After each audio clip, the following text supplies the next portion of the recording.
বন্ধুরা, আজকে একটা নতুন গল্প নিয়ে আসলাম তোমাদের মাঝে। এটা সত্য এবং বাস্তব জীবনের ঘটনা। শেষ পর্যন্ত শোনার অনুরোধ রইল। শুনলে তোমার মধু চলে আসবে। দেরি না করে চলো শুরু করা যাক। আমার মায়ের রুম থেকে প্রতিদিন রাতে একটি অদ্ভুত শব্দ আসত। কিন্তু আমার বাবা তো মারা গেছে অনেক দিন আগে। তাহলে আমার মায়ের রুম থেকে প্রতিদিন এরকম ধরনের বাজে আওয়াজ আসে কেন? প্রায় প্রতিদিনই এরকম ধরনের শব্দ শুনতে আমার খুব খারাপ লাগত। আর মনে মনে মাকে ঘৃণা করতে শুরু করলাম। বাবা নেই, মা কার সাথে এমন জঘন্য কাজ করে জানার খুব আগ্রহ হলো। আর এই জন্য আমি একদিন রাতে আমার ঘরে লুকিয়ে রইলাম। তারপর আমি যা দেখতে পেলাম তাতে বন্ধুরা আমার মাথায় যেন আকাশ ভেঙে পড়ল। বন্ধুরা, গল্পটি অনেক ইন্টারেস্টিং। আশা করি শুনলে তোমরা অনেক মজা পাবে। তাহলে চলুন বন্ধুরা, গল্পটি শুরু করি। গল্পটি শুরু করার আগে বন্ধুরা, তোমাদের নিকট আমার ছোট্ট একটি অনুরোধ। দয়া করে তোমরা আমার চ্যানেলটি সাবস্ক্রাইব করে আমাকে সাপোর্ট করবে। বন্ধুরা, আমার নাম অনিকা শর্মা, থেকেই আমার ডাকনাম তিথি। সবাই আমাকে দিদি বলে ডাকে। আমার 10 বছর বয়সেই আমার বাবা এই পৃথিবী ছেড়ে চলে যান। বাবা কোনো একটা কাজে কলকাতায় গিয়েছিল। কয়েকদিন পরে সেখান থেকে খবর এল যে তিনি আর এই পৃথিবীতে নেই। সেখানে ভয়াবহ একটি আগুন লেগেছিল, যার কারণে তার লাশটুকু পাওয়া যায়নি। আমাদের জন্য এই খবরটা মাথায় আকাশ ভেঙে পড়ার মতো ছিল সবার মতো আমিও। আমার বাবাকে ভীষণ ভালোবাসতাম। আমার মা খুব সুন্দর দেখতে আর যুবতীদের মতো ছিল। বাবা মারা যাওয়ার পর দ্বিতীয় বিয়ের জন্য অনেক সম্বন্ধ এসেছিল, কিন্তু তবুও তিনি দ্বিতীয় বিয়ের জন্য না করে দিয়েছিলেন। এই ব্যাপারটা আমাদের পরিবারের সবাই একটু অবাক হয়েছিল, কারণ আমার মা তো বাবাকে ভালোবাসত না, উল্টে তার সাথে সারাক্ষণ ঝগড়া করত। বাবার কোনো ভালো চাকরি ছিল না, আর আমার মা একটা ধনী পরিবারের মেয়ে। দাদু আমাদের সংসারের পুরো খরচ চালাতেন, আর সারাক্ষণ আমার বাবার উপর চেঁচাতেন। আমার মা ও দাদুর সাথে মিলে বাবার উপর চেঁচাতেন। এসবের কারণে আমার বাবা ভীষণ কষ্টের মধ্যে থাকতেন। আমি প্রায়ই আমার বাবাকে লুকিয়ে লুকিয়ে কাঁদতে দেখতাম, আর সব সময় খুব টেনশনে থাকতে দেখতাম। কখনো কখনো বাবা আমায় বলতো, আমি তোকে ভীষণ ভালোবাসি, উত্তর কারণেই ঘর সংসার ছেড়ে কোথাও যেতে পারছি না। আমি বাবাকে বলতাম, এই পৃথিবীর সবথেকে ভালো বাবা তুমি।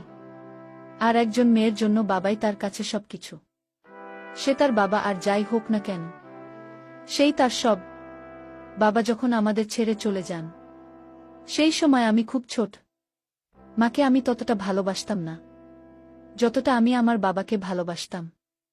ছোট ছিলাম, তাই এই কষ্টটা কোনো রকমভাবে আমি সহ্য করে নিয়েছিলাম। কিন্তু বাবার স্মৃতি আমার মনের মধ্যে গেঁথে গিয়েছিল। আমার অনেক সমস্যা ছিল, যার মধ্যে সবচেয়ে বড় সমস্যা হল আমার কনফিডেন্সের অভাব। আমি কারো সামনে ঠিকভাবে কথা বলতে পারতাম না। বাবার এই অবস্থা দেখে আমি সব সময় হেজিটেশনে থাকতাম, কারো সাথে ঠিকভাবে মিশতে পারতাম না। আমি খুব কষ্ট করে স্কুলে পড়াশোনা করতাম। এখন আমি বিয়ে করছি, আমাকে প্রায় বাইরে যেতে হতো, মানুষের সাথে মিশতে হতো, তাদের সাথে কথা বলতে হতো, কিন্তু আমি তাদের সামনে এত নার্ভাস হয়ে যেতাম যে আমার হাত পা কাঁপতে থাকত। এতে সকলে অবাক হয়ে ভাবতাম যে একই রকম মেয়ে, যে ঠিকমতো কথা পর্যন্ত বলতে পারে না। সব সময় আমার মনে হতো যে আমি এই পৃথিবীতে একা, আমার কেউ নেই। কিন্তু আমার মায়ের জীবন বাবার মৃত্যুতে কোনো রকম প্রভাব পড়েনি। মা সবসময় সেজেগুজে থাকত, নিজের যত্ন নিত, মাঝে মধ্যেই বাইরে ঘুরতেও যেত। আমি এই সমাজ আর আমার মায়ের থেকে সব সময় দূরে থাকতে চাইতাম। সেই কারণে আমি বাড়িতে অতিথিদের জন্য যে ঘরটা বানানো হয়েছিল, সেই ঘরে সারাদিন চুপচাপ পড়ে থাকতাম। রাতেও আমি সেই ঘরে ঘুমাতাম। ঘরটা ছিল আমাদের মূল ঘর থেকে একটু দূরে, যা একেবারে নীরব ছিল। সেই ঘরের ছাদটা খারাপ হয়ে গিয়েছিল, যে কারণে বর্ষার সময় ঘরের ছাদ দিয়ে জল পড়ত। তাই একদিন আমার মা বলল যে আমি যেন ঘর ছেড়ে বাড়ির ভিতরে চলে আসি, কারণ বাড়িতে অনেক ঘর ফাঁকা আছে, তাই আমার বাইরে থাকার কোনো দরকার নেই। আমি ভিতরে আসতে চাইছিলাম না, কিন্তু বৃষ্টি হলে ঘরে জল পড়ে, এই একটা সমস্যার কারণে আমাকে ভিতরে আসতে হলো। আমার ঘরের সামনে যে ঘরটা, সেটাতে আমার মা থাকত। আমার ঘর থেকে মায়ের ঘরের জানালা পরিষ্কারভাবে দেখা যায়। ছোটবেলায় আমিও বাবা মায়ের সাথে ঘরে থাকতাম, কিন্তু বাবা মারা যাওয়ার পরে এই ঘরে আসলে তার কথা মনে পড়ত। সেই কারণে আমি ঘর ছেড়ে বাইরের ঘরে থাকতাম। বাবার মৃত্যুর পরে আমি পুরো ডিপ্রেশনে ছিলাম। সেই কারণে আমি ডাক্তারের কাছে চেক আপ করাতে যেতাম। ডক্টর আমাকে এটাই বলতো যে তুমি তোমার বাবার মৃত্যুতে হৃদয়ের গভীর আঘাত পেয়েছ, যা তোমার ভিতরে আতঙ্ক তৈরি করে এবং এর ফলে তোমার অবস্থা আরও খারাপ হয়ে যেতে পারে। এই কারণে তোমার শরীর খারাপ হচ্ছে, কিন্তু তোমাকে নিজের উপর নিয়ন্ত্রণ আনতে হবে, কেননা সে তো এই পৃথিবীতে নেই। তোমাকে মানুষের সাথে মিশতে হবে, কথা বলতে হবে, কিন্তু তুমি যদি নিজের উপর কন্ট্রোল না রাখতে পারো, তবে তুমি মানুষের সাথে মিশবে কিভাবে? আর তুমি কি বা হবে কিভাবে? আমি নিজেই নিজেকে নিয়ে ভীষণ চিন্তায় থাকতাম। আমার বয়স এখন 20 বছর। আইন অনুযায়ী 18 বছর বয়সে আমি সাবালিকা হয়ে গেছি, কিন্তু আমি নিজের কাজ নিজে করতে পারতাম না।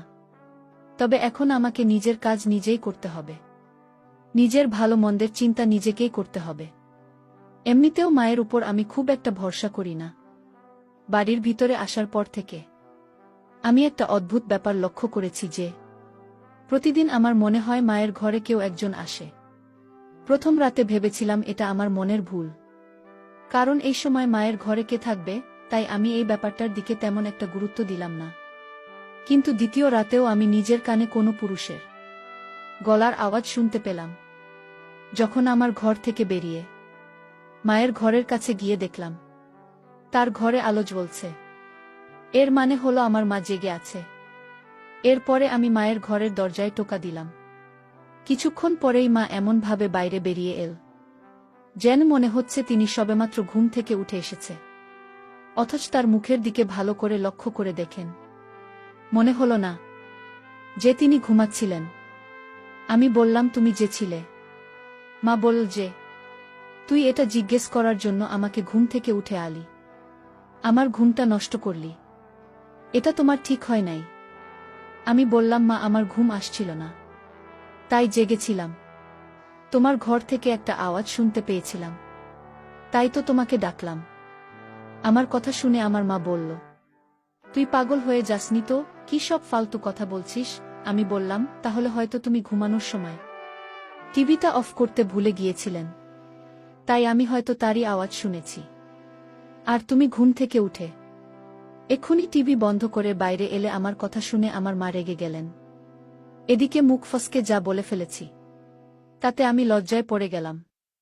মায়ের রাগ করা স্বাভাবিক, কারণ তার সঙ্গে আমার এভাবে কথা বলা উচিত হয়নি। যাই হোক, আমি মায়ের কাছে ক্ষমা চেয়ে নিলাম আর বললাম আর এরকম হবে না। সকালে মা কাজের জন্য বেরিয়ে গেল।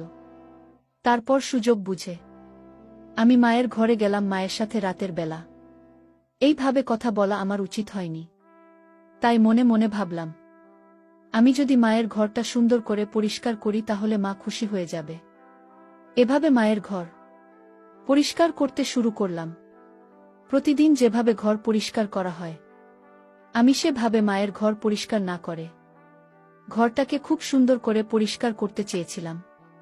আমি সবেমাত্র ঘর পরিষ্কার করা শুরু করেছি, এমন সময় আমার হাতে এমন একটা জিনিস পেলাম যে তার সাথে মেয়েদের কোনো সম্পর্কই নেই। এটা শুধুমাত্র ছেলেরাই ব্যবহার করে। সত্যি বলতে কি, এটা বিবাহিত ছেলেরা ব্যবহার করে, আর তা আমার মায়ের ঘরে, তাও তার বিছানার তোশকের নিচে। আমি খুব অবাক হয়ে গিয়েছিলাম, কিন্তু আমি এ ব্যাপারে আমার মাকে জিজ্ঞেসও করতে পারবো না, কারণ জিনিসটা দেখে আমার লজ্জা লাগছিল। কিন্তু এই জিনিসটা মায়ের ঘরে কিভাবে এলো আমি খুব চিন্তা করতাম। হঠাৎ আমি বাড়ির বাইরের দরজায় যেন আওয়াজ পেলাম। আমি ভাবলাম হয়তো মা এসে পড়েছে, তাই ঘর পরিষ্কার না করে আমি তাড়াতাড়ি করে আমার ঘরে চলে এলাম। এরপরে আমি ঘর পরিষ্কার করার ব্যাপারটা আমার মাথা থেকে বের করে দিলাম। কয়েকদিন পরে আমি আমার মায়ের একটা সত্যি জানতে পারলাম। সেটা হলো, আমার মায়ের ঘরে টিভি তো আছে, কিন্তু সেটা খারাপ চলত না। এই খবরটা আমাকে আমাদের বাড়ির চাকরানির বলেছিল। সে সপ্তাহে মাত্র একদিন করে কাজে আসত। সে আমাকে বলল যে এই টিভিটা তো অনেকদিন ধরে খারাপ হয়ে পড়ে আছে, তোমার মা টিভির মেকানিককে ডেকে দেখিয়েছিলেন, কিন্তু সে বলেছে যে এই টিভি ঠিক করতে অনেক টাকা খরচ হবে। তাই তোমার মা আর টিভিটা ঠিক করেননি। তিনি তো আমায় বলেছিলেন যে তুমি টিভিটা নিয়ে যাও, যদি ঠিক করতে পারো তাহলে তোমার বাচ্চারা দেখতে পারবে। আমি তাকে বলেছিলাম যে আমার বরকে বলব টিভিটা নিয়ে যেতে। আমি আমার বরকে কয়েকবার বলেছিলাম টিভিটা নিয়ে যেতে, কিন্তু আমার বর টিভিটা নিতে এলি না। সে একেবারে কুকুরের বাচ্চা মতো, কোনো কাজ করতে চাই না।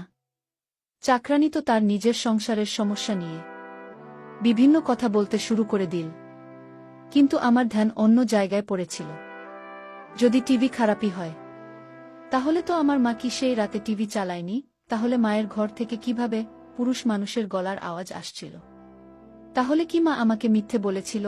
আমি তো ছোটবেলা থেকেই বাড়িতে আছি, যদি অনেকগুলো বছর বাইরের ঘরে কাটিয়েছি, কিন্তু এ ব্যাপারে কিছুই টের পাইনি।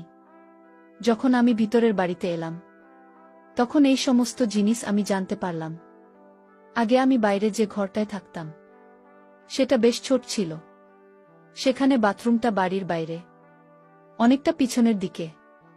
শীতকালে আমাকে বাথরুম করতে বাড়ির বাইরে যেতে হতো। যদিও বাড়ির ভিতরে এটা বাথরুম ছিল, কিন্তু মা কখনো আমাকে ভেতরের বাথরুম ব্যবহার করতে বলেনি। মা কখনো আমাকে বলেনি যে এই শীতের রাতে বাথরুমের জন্য তোর বাড়ির বাইরে যাওয়া ঠিক না, সর্দি কাশি লেগে যেতে পারে বা অন্য কিছু হয়ে যেতে পারে। যদিও আমি তার একমাত্র মেয়ে, এখন তো বাইরের ঘরটা ভেঙে পড়েছে, তাই বাধ্য হয়ে মা আমাকে ভিতরে ডেকেছে। এই বাড়িটা আমার দাদুর ছিল।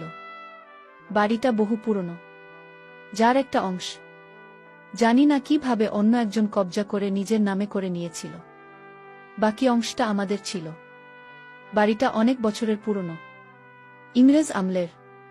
নতুন কেউ বাড়িটা দেখলে হতবাক হয়ে তাকিয়ে থাকত আর বলতো, আমাদের একবার ভিতরে যেতে দাও, আমরা ঘরের ভিতরটা দেখতে চাই। কিন্তু আমি যেহেতু ছোটবেলা থেকেই বাড়িটা দেখছি, তাই আমার এই বাড়ির প্রতি খুব একটা মোহ নেই। আমার দাদু এই পৃথিবী থেকে অনেক আগেই চলে গিয়েছিল, কিন্তু তিনি ভালোই সম্পদ রেখে গিয়েছিলেন, যা দিয়ে আমাদের সংসারের খরচ খুব ভালোভাবে চলে যেত। মা বাড়িতে চাকরানি রেখেছিলেন। একদিন আমার মা আমাকে বলল যে তুই একটা অলস মেয়ে, সারাদিন শুয়ে বসে দিন পার করছিস, এখন এখানে এসে আমার চুলের রং লাগিয়ে দেয়। আমি মাঝে মাঝে অবাক হয়ে এটাই ভাবতাম যে এই বয়সে আমার মা সেজেগুজে কাকে দেখতে চায়। এত বছর ধরে বিধবা থাকার পরেও আমার মা সবসময় সেজে গুজে থাকতেন। তার এই বাহারি সাজ দেখে তাকে আমার একদম ভাল লাগত না। তিনি এমনভাবে সেজে থাকতেন যেন তিনি সদবা।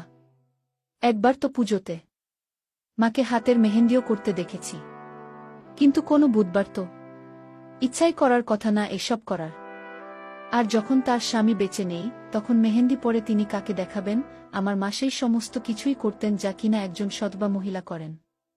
নিজের খুব যত্ন নিত। আর একবার যখন মায়ের চুল সাদা হতে লাগল, তখন তো তিনি চুলে কালারও করলেন, সাথে মেহেন্দি ও লাগালেন। ভালো গা রঙের শাড়ি পরতেন, নিজের হাত পায়ের নখে নেলপালিশ লাগাতেন। আমি একটা অবিবাহিত মেয়ে হয়েও নিজেকে এত খেয়াল রাখতাম না যতটা আমার মা নিজের খেয়াল রাখতেন। আমি শুনেছিলাম আমার মা আর বাবা প্রেম করে বিয়ে করেছিলেন, তাই তো ভালোবাসার টানে বড় লোকের মেয়ে আমার মা আমার গরিব বাবাকে বিয়ে করেছিলেন। না হলে দাদু এইসব বন্ধ কোনোদিনও মেনে নিতেন না। তিনি আগে সেনাবাহিনীতে ছিলেন এবং ভীষণ শক্ত মনের মানুষ ছিলেন। রাতে আবারও মায়ের ঘর থেকে আওয়াজ আসছিল। আমি কান লাগিয়ে শোনার চেষ্টা করলাম, এটা কিসের আওয়াজ? কিছুক্ষণ শোনার পরে আমার যেন মনে হল কোনো পুরুষ মানুষ কথা বলছে, আর আমার মা তার কথা শুনে হাসছিল আর লজ্জা পাচ্ছিল। কথা শুনে মনে হচ্ছিল যে লোকটা আমার মায়ের খুব প্রশংসা করছে, আর এতে আমার মা লজ্জা পাচ্ছে। আমি শিওর যে ভিতরে কোনো পুরুষ মানুষ আছে। যাই হোক, চুপ করে ঘরে এসে শুয়ে পড়লাম। কয়েকদিন পরে আমার বাবার বাৎসরিক কাজ। প্রথম থেকেই বাবার বাৎসরিক কাজের দিন আমার মন ভার হয়ে থাকত। মনে হতো যেন আজকে উনি আমাদের ছেড়ে এই দুনিয়া থেকে চলে গেছেন। বাবার বাৎসরিকের দিন সকালে দেখলাম মা সেজেগুজে বাইরে বেরিয়ে এল। মাকে সেদিন খুব রোমান্টিক মনে হলো। আমি মাকে বললাম, আজকের দিনে অন্তত সাদা কাপড় পরে আসতে পারতে। শুনেছি বিদ্যা সেজেগুজে থাকলে তাদের স্বামীর আত্মা কষ্ট পায়। মা বল, কি বলতে চাইছিস তুই? আমি বললাম, বাবা রাজ বাৎসরিক কাজ, তাই আজকের দিনটা অন্তত নর্মাল ভাবে থাকো। তখন মা বলল, তোর বাবা অনেক দিন আগে মারা গেছে, তাই এখন এসব বাৎসরিক তার শরিক করে কোনো লাভ নেই। কিন্তু আমি বললাম, আমি প্রত্যেকবারের মতো কিছু গরিবকে সাহায্য করব। মা বলল, তাহলে তাই কর। আমি বললাম, তুমি কোথায় যাচ্ছ? মা বলল যে আমার এক বন্ধুর মেয়ের বিয়েতে যাচ্ছি। আমি বললাম, আজ তো তোমার স্বামীর বাৎসরিক কাজ, আর তুমি আজকে তোমার বন্ধুর মেয়ের বিয়েতে যাচ্ছ।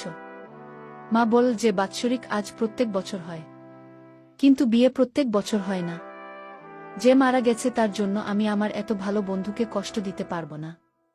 তারা খুব বড়লোক, আর তারা শহরে থাকে। আমি তার বড় ছেলের সাথে তার বিয়ে দিতে চাই। এই সময় আমি মাকে বললাম, যখন তোমার বন্ধু জানতে পারবে যে তুমি তোমার বরের বাৎসরিক কাজের দিন সেজেগুজে বিয়ে খেতে গেছ, তখন তারা তোমার সম্বন্ধে কি ভাববে? তারা তো তোমাকেও মানুষ ভাববে। আমার কথা শুনে মা বলল, তুই ভীষণ বাজে হয়ে গেছিস।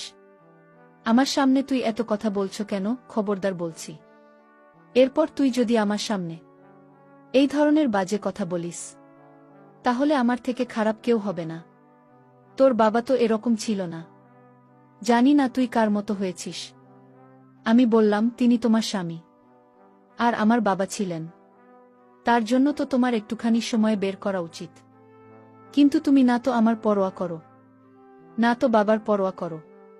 কে থাকল আর কে গেল তাতে আমার কিছু যায় আসে না। এবার তো মা কোনো কথার জবাব না দিয়ে বাড়ি থেকে বেরিয়ে গেল। কিন্তু ওই রাতে আমি কিছু এমন দেখলাম যা দেখে আমার পায়ের তলা থেকে মাটি সরে গেল। রাত্রে আমার ঘুম আসছিল না বলে আমি জেগেছিলাম। এই দিনটিতে এমনিতেও আমার ঘুম আসতো না। আজকের দিনটা আমার জীবনের সবথেকে বাজে দিন। আমি যেন মায়ের ঘরের জানলা দিয়ে কোনো একটা লোকের ছায়া দেখতে পেলাম। আমি পুরোপুরি শিওর হয়ে গেলাম যে আমার মায়ের ঘরে কোনো লোক আছে। আমি তাড়াতাড়ি উঠে এক মুহূর্ত নষ্ট না করে তার ঘরের সামনে গিয়ে দরজায় টোকা মারতে লাগলাম। মোটামুটি 34 মিনিট পরে আমার মা দরজা খুলল। আমি শিওর ছিলাম এই ঘরে যে ছিল সে বাইরে বেরোতে পারেনি, ঘরেই আছে। আমি তাড়াতাড়ি করে ঘরের ভিতরে গেলাম, কিন্তু ভেতরে গিয়ে যা দেখলাম তাতে আমার পায়ের তলা থেকে যেন মাটি সরে যাচ্ছিল, কারণ ঘরের ভিতরে কেউ নেই। আমি ঘরের চারিদিকে দেখলাম, কিন্তু কেউ সেখানে নেই। তাহলে যে লোকটাকে আমি ঘরের ভিতরে দেখলাম সে গেল কোথায়? তাই কথা ঘোরানোর জন্য আমার মাকে বললাম, বাথরুমে যেতে হবে, কিন্তু বাইরের নল দিয়ে জল পড়ছে না, তাই তোমার বাথরুমে যাওয়ার জন্য এসেছি। এরপরে আমি বাথরুমে ঢুকে সেখানেও কাউকে দেখতে পেলাম না। আমি অবাক হয়ে ভাবছি, লোকটার ছায়া দেখলাম আর আওয়াজ শুনলাম, অথচ ঘরের মধ্যে সে কোথাও নেই, যেন হাওয়ায় মিলিয়ে গেছে। কিন্তু আমি এ ব্যাপারে আমার মায়ের সাথে কোনো কথা বললাম না, কারণ আমার কাছে কোনো প্রমাণ নেই। আমি এমনি এমনি বলছিলাম যে আমার বাথরুমের কল খারাপ হয়ে গেছে, তাই আমি এখানে এসেছি। কিছুক্ষণ পরে বাথরুম থেকে বেরিয়ে আমি আবার আমার ঘরে ফিরে এলাম। কিছুক্ষণ পরে আবারও আমার মায়ের ঘর থেকে হালকা হালকা আওয়াজ আসতে লাগল। আমি মনে মনে ভাবছি, হয়তো আমার মা পাগল হয়ে গিয়েছে, অথবা আমার মায়ের ঘরে কেউ না কেউ তো নিশ্চয়ই আছে যার সাথে আমার মা কথা বলছে।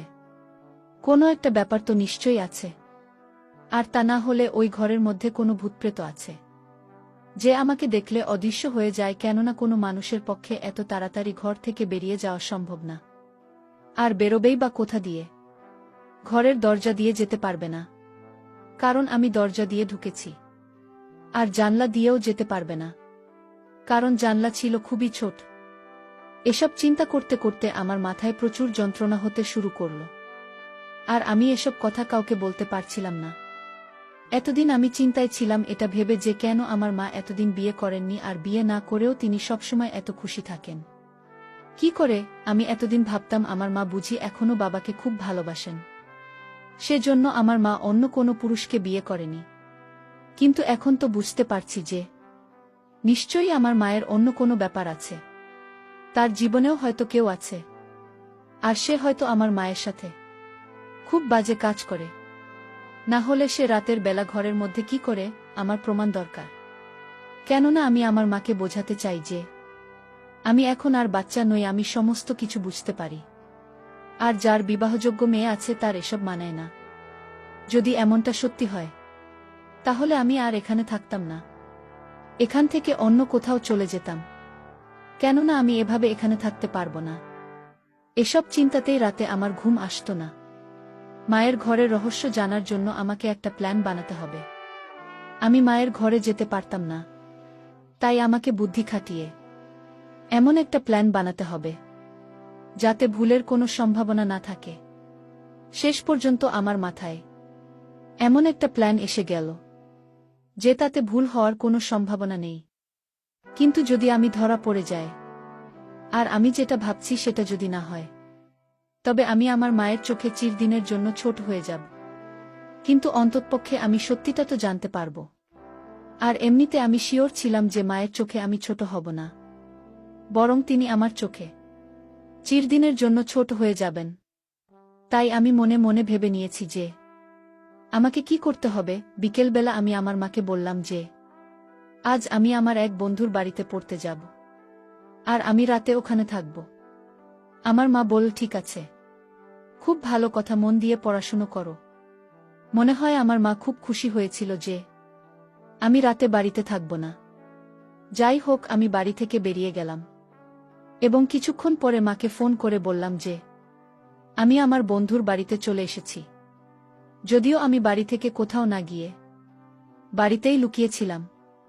আমার মা বলল, ঠিক আছে, সকালে ঘুম থেকে উঠে ধীরে সুস্থে বাড়িতে ফিরে আসিস, তাড়াহুড়োর দরকার নেই। কিন্তু আমি তো আমার বন্ধুর বাড়িতে যাইনি, আমি তো আমার মায়ের ঘরে লুকিয়ে আছি। আর এমন জায়গায় লুকিয়েছিলাম যে ঘরে মা কি করে সেটা আমি দেখতে পেলেও মা আমাকে দেখতে পাবে না।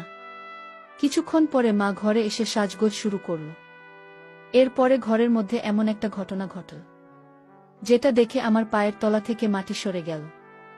আমার মা অনেক কষ্টে মেঝেতে কার্পেট সরালো, কেননা কার্পেটটা খুব ভারী। কার্পেট সরানোর পরে তার নিচে যা দেখলাম সেটা দেখে আমার মাথা ঘুরতে লাগল। কার্পেটের নিচে একটা দরজা ছিল। আমার মা সে দরজা টেনে খুল, আর মা দরজা খোলার সাথে সাথে সেখান থেকে একটা লোক বেরিয়ে এল। আর লোকটা বেরিয়ে আসার সাথে সাথেই আমার মা তাকে খুব বাজে আচরণ করতে শুরু করল। এটা দেখে আমার নিঃশ্বাস বন্ধ হয়ে যাওয়ার মতো অবস্থা। আমার যেন মনে হলো যে আমি মাথা ঘুরে পড়ে যাব, কেননা ওই লোকটা আর কেউ না, সে আমার বাবা, যে কিনা অনেক বছর আগে মারা গিয়েছিল। তাহলে আমার বাবা এখনো জীবিত কিভাবে? আমি বাবাকে দেখে হতভম্ব হয়ে বাইরে বেরিয়ে এলাম। তারা দুজনে আমাকে দেখে অবাক হয়ে আমার দিকে তাকিয়ে রইল। আমি থাকতে না পেরে এগিয়ে গিয়ে বাবাকে ধরে খুব কান্নাকাটি করলাম। বাবা আমাকে কিছুক্ষণ আদর করে, তারপর জিজ্ঞেস করল, কেমন আছিস মা? আমি বললাম, বাবা তুমি বেঁচে থাকতেও মরা নাটক কেন করেছিলে? আমার বাবা বলল, সোনা মা, আমরা খুব গরিব ছিলাম, আমাদের কাছে কিছুই ছিল না, কিন্তু আমার একটা জিনিস ছিল, আর সেটা হলো আমার জীবন বীমা, যেটা আমার বাবা বেঁচে থাকতে আমার নামে করেছিলেন। সেই জীবন বীমার টাকা পাওয়ার জন্য এই দুনিয়ার সামনে আমাকে মরে যেতে হয়েছিল। আমি মরে গেলে জীবন বীমা থেকে 1 কোটি পাওয়া যেত। আমার কাছে আর কোনো অপশন ছিল না। তোর দাদুর সব কিছু বিক্রি করে শেষ হয়ে গেছিল। আমরা অনেক অভাবে পড়ে গেছিলাম মা, আমাদের কাছে আর কিছুই ছিল না। তাই তোদের ভালোভাবে রাখার জন্য আমাকে এই নাটকটা করতে হয়। এরপর সকলের সাথে সাথে জীবন বীমা লোকেরাও বিশ্বাস করেছিল যে আমি মরে গিয়েছি, তাই তারা তোমাকে 1 কোটি দিয়ে দেয়। আর আমরা কোনো কাজ না করে সুখের সাথে জীবন উপভোগ করতে থাকলাম। আমি তোর মায়ের কাছে থাকতাম সব সময়, আমাকে কোনো কাজও করতে হয় না। সুমাথি, এই যে দেখ, মাটির নিচে আমার ঘর আছে, টিভি আছে, আমি আনন্দের সঙ্গে জীবন অতিবাহিত করছি। এই একটা বুদ্ধি খাটিয়ে এত টাকা পেলাম, যা আমি সারা জীবন কাজ করে ইনকাম করতে পারতাম না। আমি আমার বাবার দিকে অবাক হয়ে তাকিয়ে রইলাম আর বললাম, বাবা, তোমার মৃত্যুতে আমি এতটা দুঃখ পেয়েছিলাম যে আমার জীবনটা শেষ হয়ে গেছে। এখন আমি একটা রোগীতে পরিণত হয়েছি। তোমার চিন্তায় আমি প্রায় শেষ হয়ে গেছি। আর তুমি এই ভেবে খুশি থেকেছ যে তুমি খুব বড় দান মেরেছ। কিন্তু তুমি তো এই দুনিয়াতে সবথেকে বড় বোকামি করেছ। আমার বাবা আমাকে বলতে লাগল যে উত্তর ভবিষ্যতের কথা ভেবে আমি এসব করেছি। উত্তর পড়াশোনার সাথে সাথে তোর যাবতীয় খরচ 2 সময় মতোই পেয়েছিস। কোনো দিন কোনো কিছুর অভাব তোকে হতে দিইনি। যদি আমি এসব না করতাম তাহলে আমাদের খেয়ে পরে বেঁচে থাকাই কষ্টকর হতো। আমি আমার বাবাকে অবাক করে দিয়ে বললাম যে, বাবা, তুমি আমার জীবনটা নষ্ট করে দিয়েছ। আমার জীবনে অর্থের দরকার ছিল না, আমার দরকার ছিল বাবা, তোমার আদর, তোমার স্নেহ, তোমার ভালোবাসা, তোমার মায়া মমতা। অর্থের মূল্য দিয়ে বাবা তুমি তা বিচার করতে পারবে না। বাবা, তুমি কি আমাকে ফিরিয়ে দিতে পারবে? বাবা, অর্থের মূল্য দিয়ে তুমি কি আমাকে অতীতে যে যন্ত্রণা দিয়েছ সে যন্ত্রণা ফিরিয়ে দিতে পারবে? কখনো পারবে না। তোমার এটা কখনো উচিত হয়নি বাবা। অর্থের মূল্য দিয়ে তুমি আমার জীবনের সুখের মূল্য বিবেচনা করেছ, যার জন্য আমার মাথা এবং মনের অবস্থা পুরোটাই শেষ। না মরেও পৃথিবীতে মরে থাকার মতোই বেঁচে আছি। যায় হোক বাবা, অর্থ দিয়ে তুমি সুখে থেকো, ভালো থেকো। তোমার কাছ থেকে আমি আর কোনো সুখ স্বাচ্ছন্দ্য চাইব না। বন্ধুরা, পরিশেষে আমি বলবো, আমাদের জীবনেও মাঝে মধ্যে এরকম ধরনের কিছু ঘটনা আসে যা কেউ কখনো কল্পনাও করতে পারে না। অনেক সময় অর্থের জন্য মানুষ জীবনের রূপ পাল্টিয়ে দেওয়া, পরিবার, আপনজন সবার কাছ থেকে বিসর্জন দিয়ে জীবনকে ভিন্ন উপায় নিয়ে যায়। তখন সে পরিবার পরিজনের চাইতে নিজের স্বার্থ থাকে বেশি প্রিয় মনে করে। কিন্তু এটা মোটেও উচিত না। আমাদের প্রত্যেকটি কাজ করার পূর্বে আমাদেরকে সবকিছু বিবেচনা করে ভাবা উচিত। বিশেষ করে পরিবার পরিজনদের কথা মাথায় রেখে প্রত্যেকটি কাজ, অর্থাৎ দুর্বিষহ কাজগুলো বিবেচনা করে করা উচিত। বন্ধুরা, আজকে এই পর্যন্তই। আমি লামিয়া আবারও আসব তোমাদের মধ্যে নতুন কোনো ভিডিও নিয়ে। ভিডিওটি যদি তোমাদের ভালো লাগে তাহলে একটি লাইক দাও। প্রতিদিন আমি তোমাদেরকে একটা করে নতুন গল্প উপহার দিব, তাই তোমাদেরকে অনুরোধ করে বলছি, তোমরা যদি এরকম ধরনের ইন্টারেস্টিং গল্প পেতে চাও তাহলে দয়া করে আমার চ্যানেলটি সাবস্ক্রাইব করো। পরিশেষে তোমাদের সকলের সুস্বাস্থ্য কামনা করি। ভিডিওটি